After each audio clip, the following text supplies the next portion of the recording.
आज आप जो सुनने जा रहे हैं वह केवल एक धार्मिक कथा नहीं है।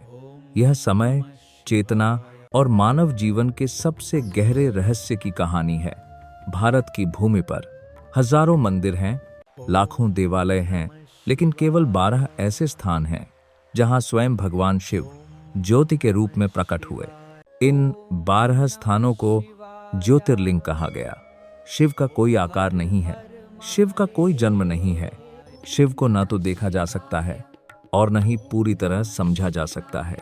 शास्त्र कहते हैं, जब मानव के लिए निराकार ब्रह्म को समझना असंभव हो गया, तब वही ब्रह्म प्रकाश बनकर प्रकट हुआ।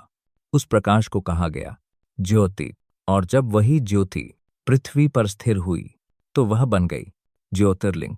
ज्योतिर्लिंग का अर्थ केवल पत्थर का लिंग नहीं है, यह चेतना का स्तंभ है। यह आकाश और पृथ्वी के बीच ऊर्जा का सेतु है। इसीलिए प्राचीन ऋषियों ने कहा, ज्योतिर्लिंग केवल पूजा स्थल नहीं बल्कि साधना स्थल हैं। यहाँ खड़े होकर मनुष्य अपने भीतर के अंधकार को स्पष्ट देख सकता है। ओंकारेश्वर नर्मदा नदी के मध्य स्थित है। यह द्वीप ऊपर से देखने पर ओम के आकार का है। ओम केवल एक ध्वनि नहीं है, यह ब्रह्मांड की मूल तरंग है। जब कुछ नहीं था तब ओम था। ओम के 3 भाग हैं, अकार सृजन, उक्कार पालन, मक्कार संहार। ओंकारेश्वर इन तीनों शक्तियों का संतुलन है। यहाँ की कथा राजा मांधाता से जुड़ी है।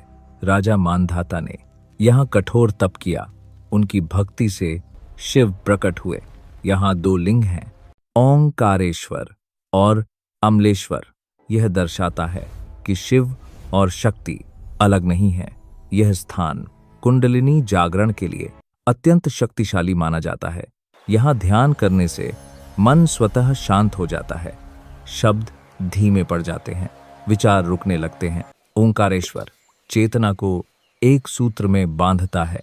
जब मन अनेक दिशाओं में भागने लगे, जब विचार थकाने लगे, तब ओंकारेश्वर भीतर मौन रचते हैं।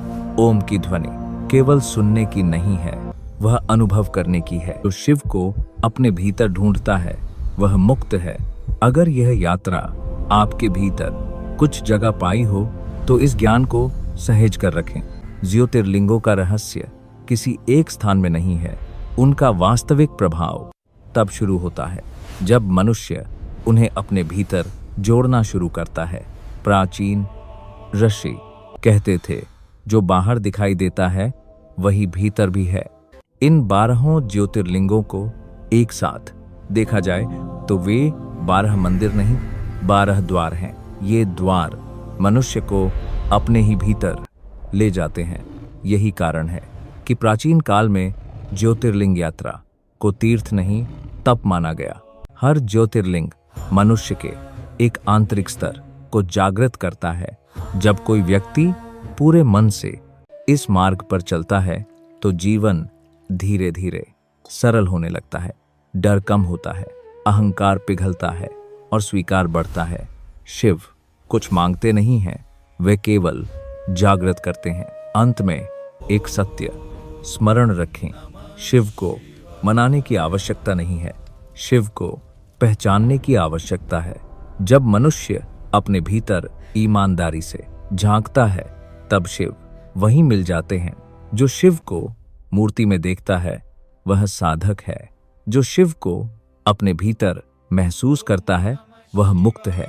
यदि यह यात्रा आपके भीतर कुछ शांति, कुछ स्पष्टता, कुछ मौन ले आई हो तो यही इस कथा की सफलता है। अगर यह ज्ञान उपयोगी लगा हो तो वीडियो को लाइक करें और ऐसे ही गहन पौराणिक यात्राओं के लिए हमारे चैनल को सब्सक्राइब करें।